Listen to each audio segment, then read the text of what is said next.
I not into কি লিখবো কেউ বলবে?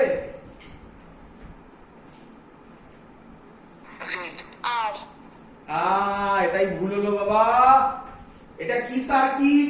এলসিআর। আমি কি এটা লিখেছি ভি নট আর এর, না ভি নটটা এটা টোটাল সার্কিটের? টোটাল সার্কিটে আর হয় না জেড হয়? তাহলে এই হলো আরেকটা জায়গা। তাহলে এগুলো ভুল করো না, এখন করেছো একবারই করে নাও, আর যেন পরীক্ষায় ভুল না হয়। আই নট জেড, এই জায়গাগুলো স্টুডেন্টরা ভুল করে।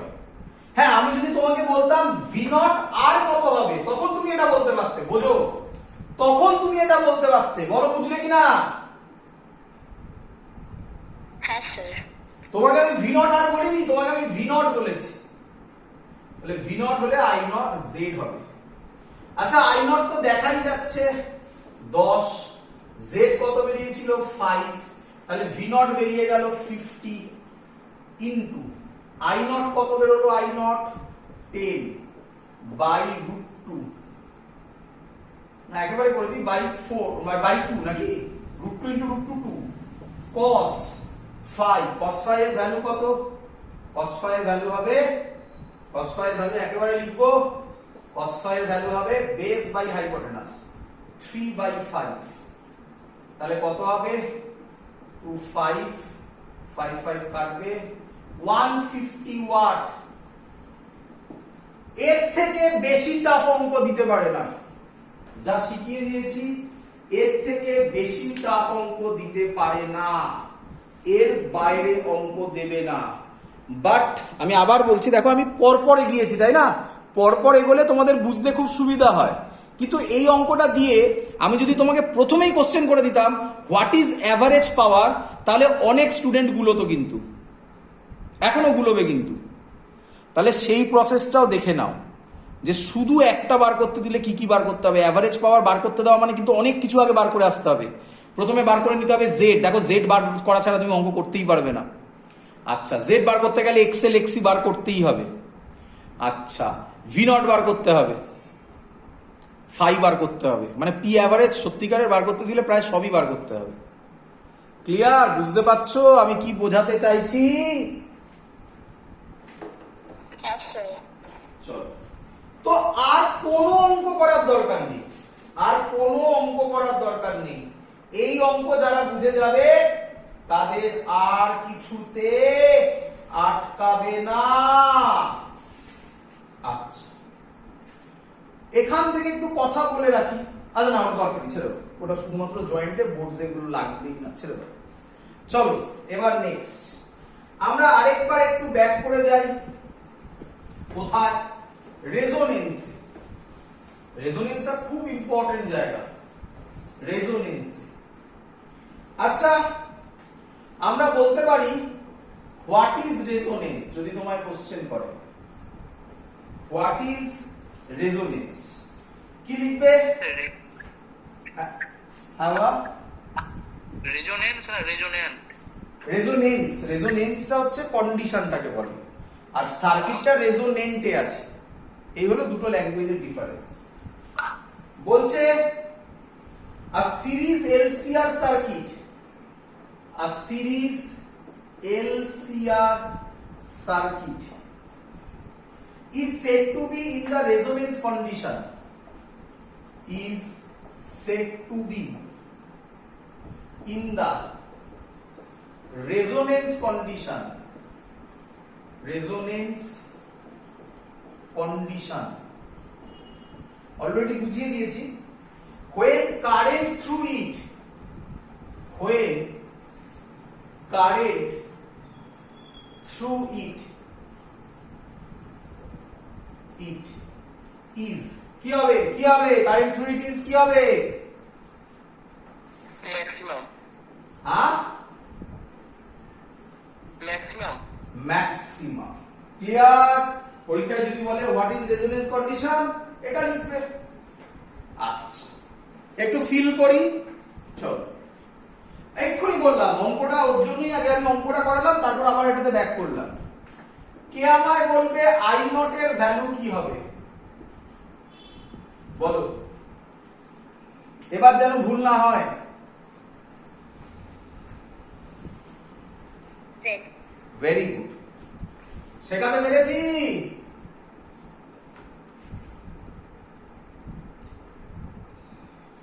Yes, sir. আচ্ছা, রেজোনেন্স কন্ডিশনে জেড এর ভ্যালু কি হয়? আমি ভ্যালু চাইছি না, ভ্যালু তো আর হয়, ভ্যালুটা কি হয়, ম্যাক্সিমাম না minimum?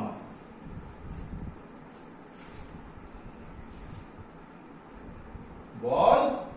Minimum. Minimum.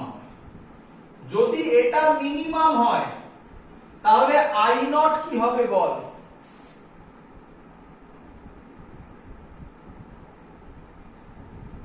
Maximum. Maximum. বল, ফিল হয়েছে কিনা বল? ক্লিয়ার? Yes, sir. রেজোনেন্সের গ্রাফ কি রকম হবে ভালো করে দেখে নে। তোরা চিনিসও, কেউ কেউ এটাকে ফ্রিকোয়েন্সির সাথে করে বা ওমেগার সাথে করে, একই ব্যাপার। কেন? কারণ ওমেগার মধ্যে থাকবে 2 পাই এ, 2 পাই তো কনস্ট্যান্ট, তাহলে কিছু যায় আসে না।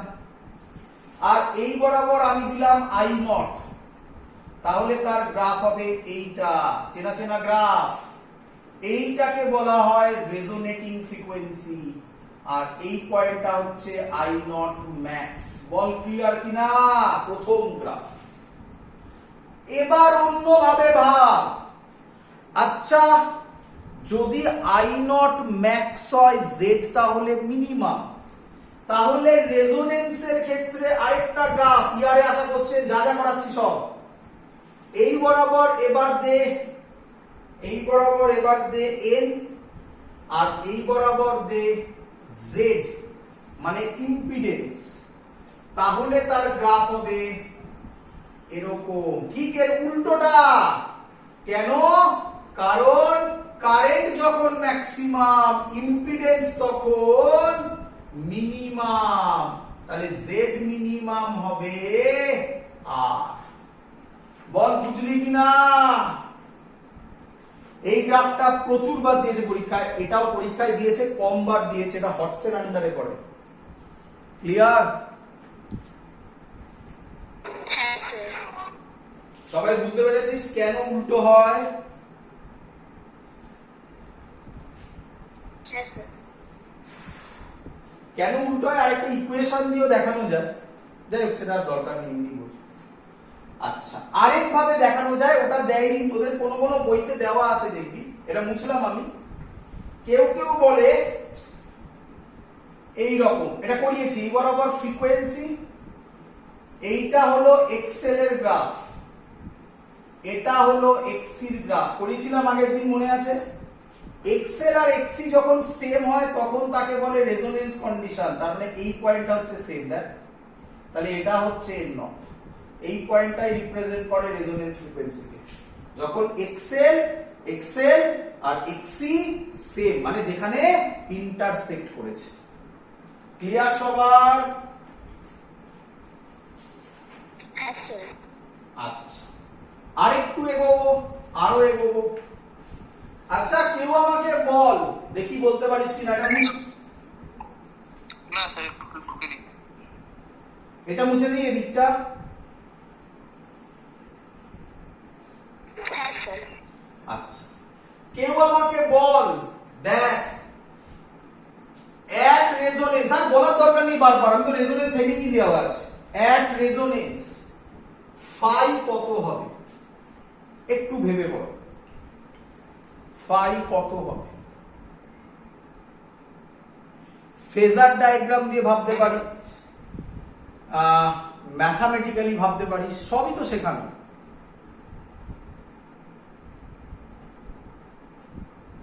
Zero. Very good, very good. কেন জিরো কেন হবে?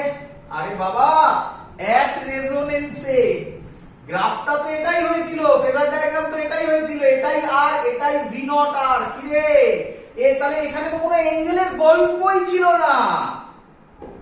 কি রে, কি রে?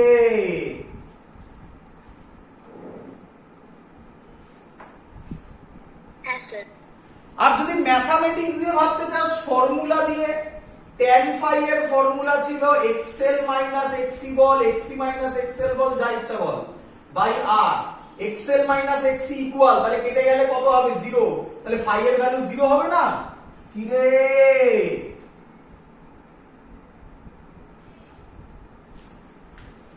হ্যাঁ স্যার। যদি phi 0 হয় তাহলে আমাকে বল পাওয়ারের ফর্মুলা, এভারেজ পাওয়ারের ফর্মুলা হবে VRMS IRMS cos phi, cos phi, cos phi, phi এর জায়গায় 0 বসাবো, cos 0 কত হবে? 1 হবে। কি রে?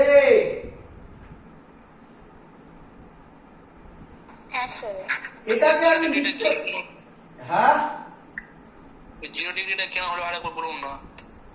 এই তো বললাম যে ফেজার ডায়াগ্রাম দিয়ে ভাবা যেতে পারে, ফর্মুলা দিয়ে ভাবা যেতে পারে। ফর্মুলায় ভাবার সুবিধা, tan phi এর ফর্মুলা ছিল xl minus xc by r, xl আর xc ইকুয়াল, তাহলে ইকুয়াল হলে কেটে গেলে tan phi 0 হবে।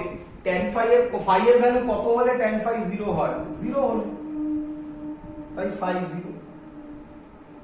ক্লিয়ার?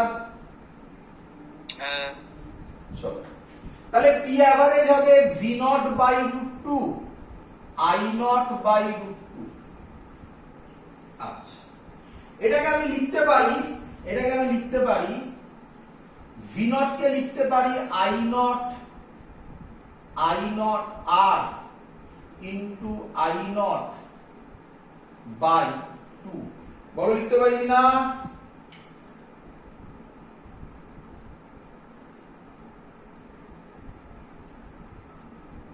আচ্ছা, কারোর হয়তো এটা কোশ্চেন আসছে, স্যার ভি নট এর জায়গায় আপনি লিখলেন আই নট আর, আপনার তো লেখা উচিত আই নট জেড। বাবা আমি কোন কন্ডিশনে করছি? রেজোনেন্স কন্ডিশনে। রেজোনেন্স কন্ডিশনে তো জেড আর হয়ে যায়। এবার ক্লিয়ার? হ্যাঁ স্যার। তাহলে আমি লিখতে পারি i naught square r by 2। আচ্ছা, রেজোনেন্সে আই নটটা কি হয়? কারেন্টটা কি হয়? ম্যাক্সিমাম। ম্যাক্সিমাম। তাহলে এটা যদি ম্যাক্স হয়, পাওয়ারও কি হবে? এটা ম্যাক্স হলে পাওয়ারও কি হবে? ম্যাক্সিমাম। ম্যাক্সিমাম। তাই তোমরা বই খুললে দেখতে পাবে এই গ্রাফটাও দেওয়া আছে, তখন তোমরা অবাক হয়ে যাও। সেই অবাক যাতে আর না হও তার জন্য এই গ্রাফটাও দেওয়া আছে। আশা করবো সবাই বুঝতে পারছো। এটা n নট হবে, এটাই হবে p max। সবাই কোশ্চেন করে তখন, স্যার হওয়া উচিত ছিল তো i নট, কেন হলো p max? দেখো r আর 2 তো কনস্ট্যান্ট, তাহলে i যদি ম্যাক্স হয় পাওয়ারও ম্যাক্স হবে। তাহলে i নট এর সাথে ফ্রিকোয়েন্সির যা গ্রাফ হবে, পাওয়ারের সাথে ফ্রিকোয়েন্সিরও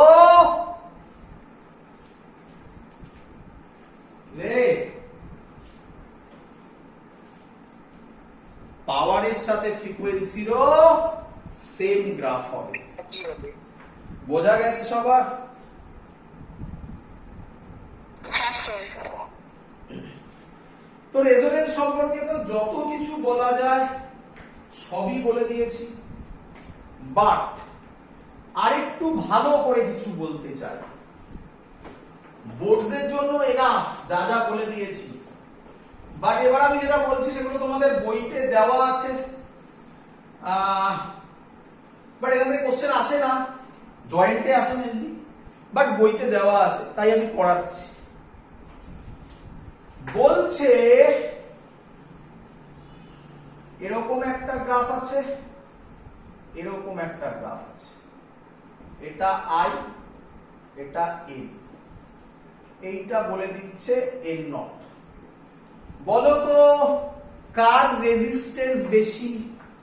এটার রেজিস্ট্যান্স বেশি না এটার রেজিস্ট্যান্স বেশি?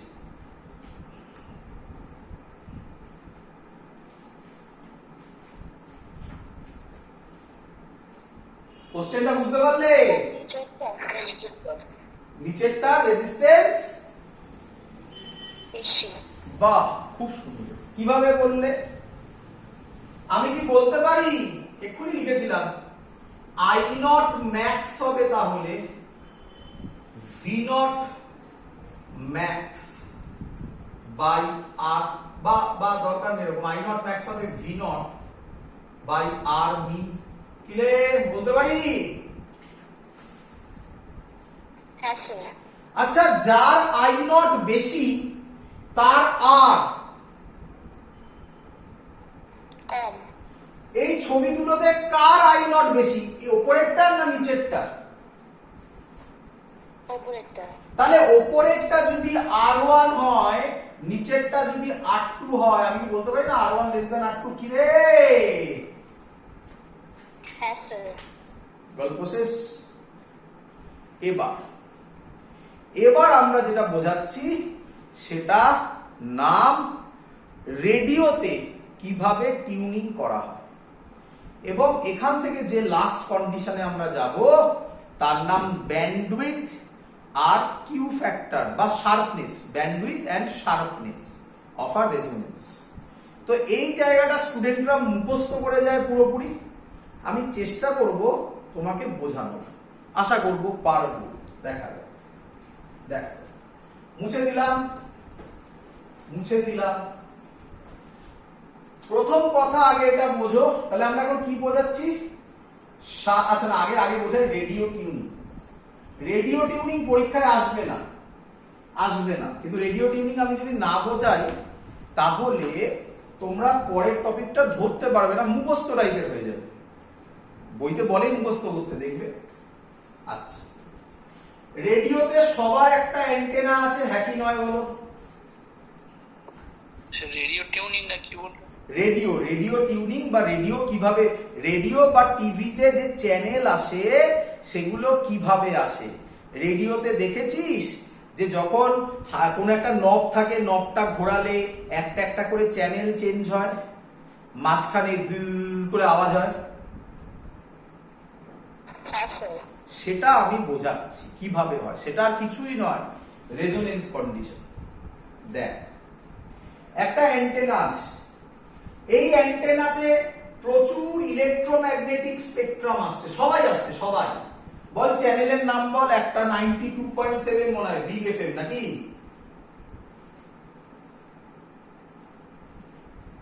রে হ্যাঁ স্যার। হ্যাঁ স্যার। আর বল এরপরে কত? 93.5 আছে মনে হয়, নাকি? 98.5 98.5 অনেক দূরে আছে এখন। 93.5 মনে হয় এর পরেই আছে। তারপরে 93 থেকে 98 এর মধ্যে আছে কিছু?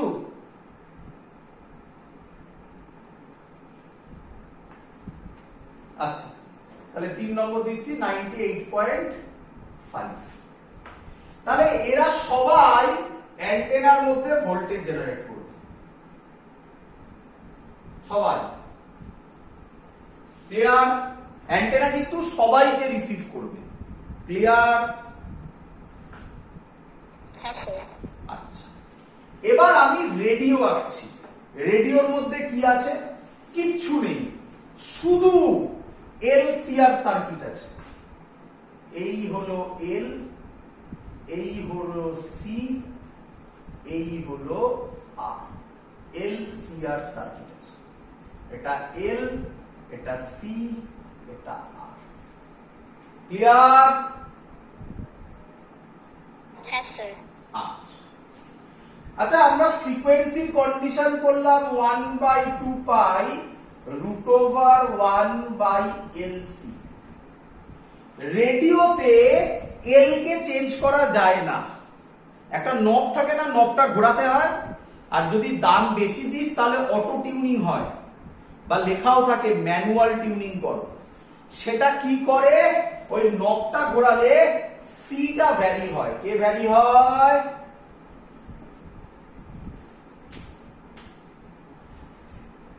সি। সি। এই সি যদি ভ্যারি হয় তাহলে রেজোনেন্ট ফ্রিকোয়েন্সিও ভ্যারি হবে। ভ্যারি হবে।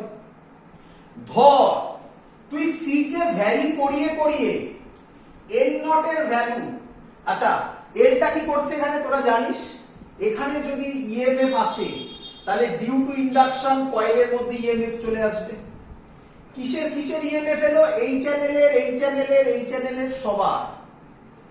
এর মধ্যে সি ঘুরিয়ে ঘুরিয়ে ধর তুই সেট করলি এটাকে 92.7, তাহলে তার গ্রাফ হবে এই বরাবর ফ্রিকোয়েন্সি, এই বরাবর কারেন্ট, এই রকম, আর এইটা হবে 92.7। তাহলে বল 92.7 ফ্রিকোয়েন্সির জন্য কারেন্ট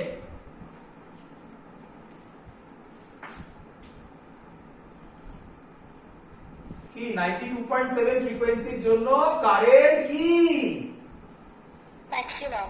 ম্যাক্সিমাম।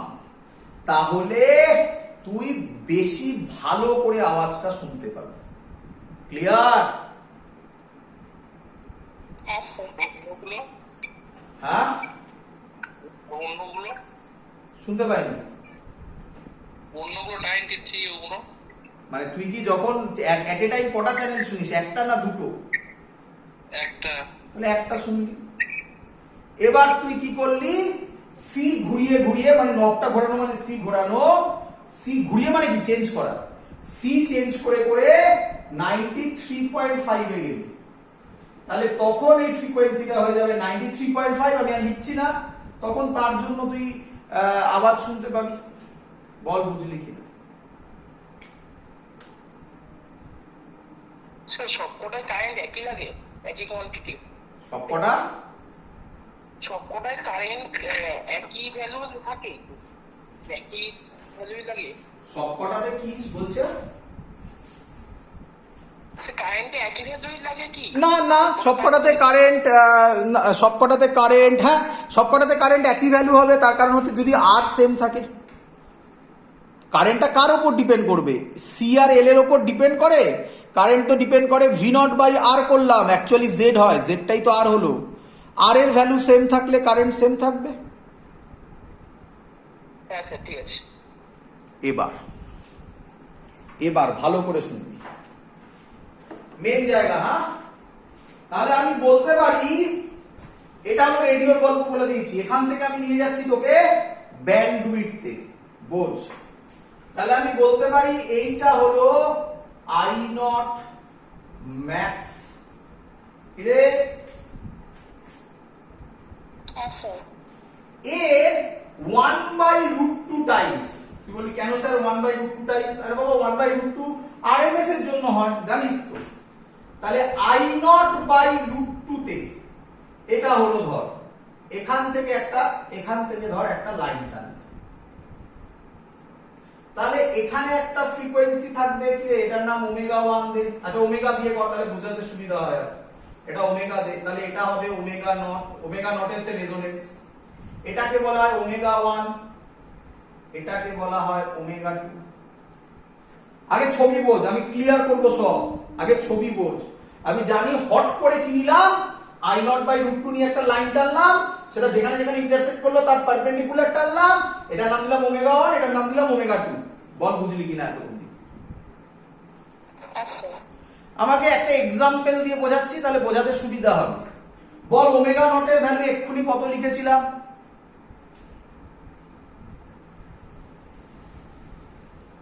92.7।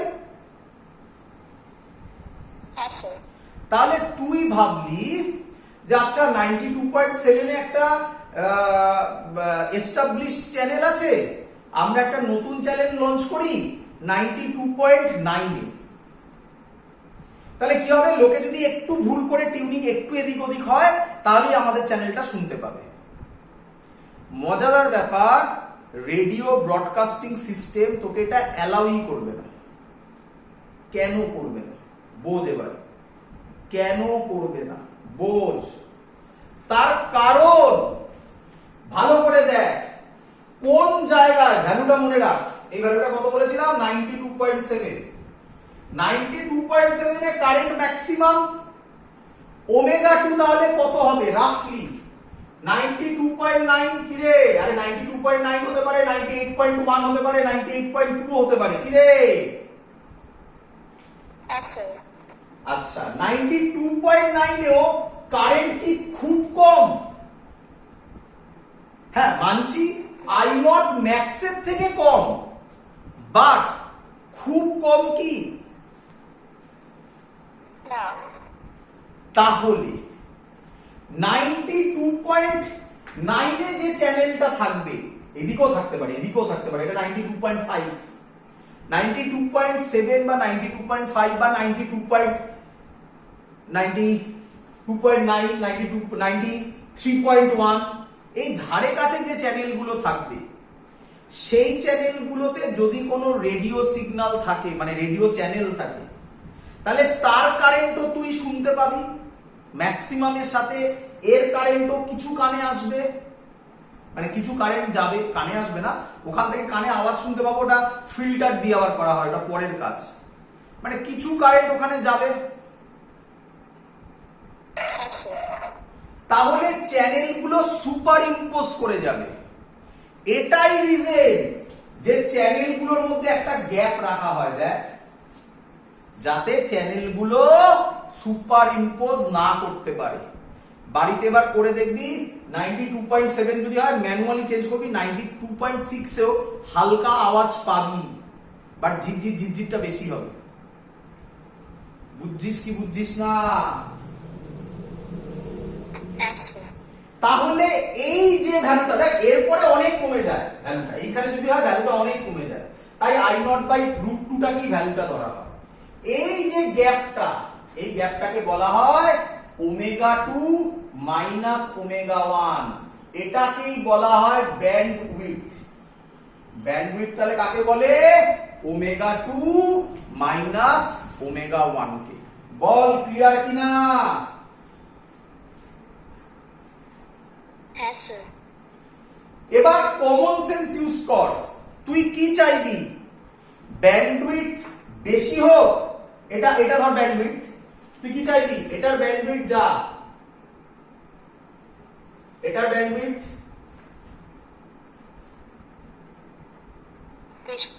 বেশি, তুই কি চাইবি? ব্যান্ডউইডথ বেশি হোক না কম হোক? ভেবে উত্তর দে।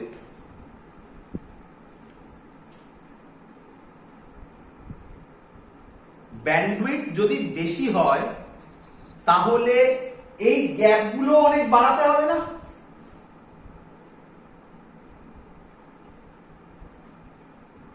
Yes, sir. যদি ব্যান্ডউইডথ বেশি হয় তাহলে তো সুপার ইম্পোজ করার প্রবাবিলিটি বেড়ে যাবে।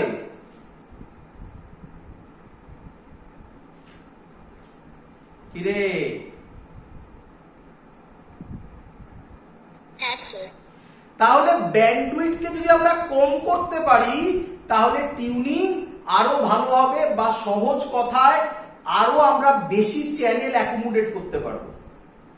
তাহলে for good tuning, number 1 condition, good tuning A, good tuning bandwidth কি হয়? স্মল হয়। আচ্ছা ব্যান্ডউইডথের একটা ভ্যালু আছে, এর একটা ক্যালকুলেশন আছে, ক্যালকুলেশন সিলেবাসে নেই, জাস্ট ভ্যালুটা মনে রেখে দাও, জয়েন্টে লাগে। এর ভ্যালু হচ্ছে R/L। তাহলে বল আমাকে, ব্যান্ডউইডথ স্মল হতে গেলে আর কি হতে হবে? আর কি হতে হবে? Small. Very good. মনে পড়ে খানিকক্ষণ আগে ছবি এঁকেছিলাম, যেটা উপরে ছিল তার আর সব থেকে কম ছিল না? Yes, sir. আরে বাবা এইটা করলাম না এক্ষুনি, এরকম একটা আঁকলাম, এরকম একটা আঁকলাম না?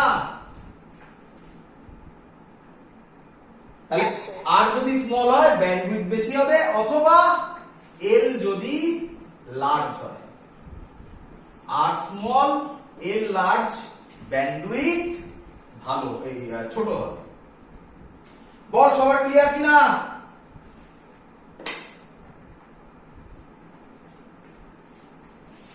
Yes, sir. নেক্সট এটাকে বলা হয়, আচ্ছা আরেকটা কথা বলা হয়নি, পাওয়ার দিয়ে যদি ভাবি তাহলে এটাকে বলা হবে Pmax, এটাকে বলা হবে Pmax বাই 2। তাই ওমেগা 1 আর ওমেগা 2 কে তাই বলে হাফ পাওয়ার ফ্রিকোয়েন্সি, হাফ পাওয়ার ফ্রিকোয়েন্সি। আচ্ছা কারোর যদি ডাউট থাকে একটু বলে দিন, Pmax বাই 2 হলো কেন হলো? অ্যাকচুয়ালি কি ছিল, I0 বাই √2 ছিল, তাই না? আরে বাবা পাওয়ারের মধ্যে কি ছিল, I0 বাই √2 V0 বাই √2 ছিল না? √2 ইন্টু √2 কত হয়ে যাবে, 2 হয়ে যাবে না? তাই Pmax বাই 2 লিখেছি। তাই এর আরেক নাম ওমেগা 1 ওমেগা 2 কে কেউ কেউ বলে হাফ পাওয়ার ফ্রিকোয়েন্সি। ক্লিয়ার? হ্যাঁ স্যার। এবার বলে শার্পনেস। শার্পনেস আর কিছুই নয়, কোন জিনিসের কোয়ালিটি কেমন সেটা বোঝার জন্য বলে, আর তার জন্য একটা প্যারামিটার ডিফাইন করা হয়েছে, তার নাম কিউ ফ্যাক্টর। কি দিয়ে মেজার করা হয় শার্পনেস? Q factor. জাস্ট একবার করে দেখে রাখবে। কিউ ফ্যাক্টরের ডেফিনেশন, রেজোনেটিং ফ্রিকোয়েন্সি মানে omega 1 omega 0 by bandwidth. Bandwidth কি ছিল, omega 2 minus omega 1। This is called Q factor. আচ্ছা আমাকে বল, গুড টিউনিং হতে গেলে, গুড টিউনিং ব্যান্ডউইথ কি হতে হবে? ব্যান্ডউইথ স্মল মানে ডিনোমিনেটর স্মল, তাহলে কিউ ফ্যাক্টর কি হবে? গুড টিউনিং হলে ব্যান্ডউইথ স্মল, কিউ লার্জ। কি রে? হ্যাঁ স্যার। এই হলো আমাদের বেসিক কনসেপ্ট। That's all. পুরো জিনিস আমি শেষ করে দিয়েছি। পরের দিন আমি কোন ব্যাচে ক্লাস 11এই কমপ্লিট করেছিলাম, আশা করি অনেকের মনে আছে, সেটা হচ্ছে সেমিকন্ডাক্টর। সেমিকন্ডাক্টর অনেকের সিলেবাসে অনেক পোরশন আছে, অনেক পোরশন নেই, চিন্তা নেই, আমি পরের দিনের মধ্যে কয়েকদিনের মধ্যে সেমিকন্ডাক্টর শেষ হবে।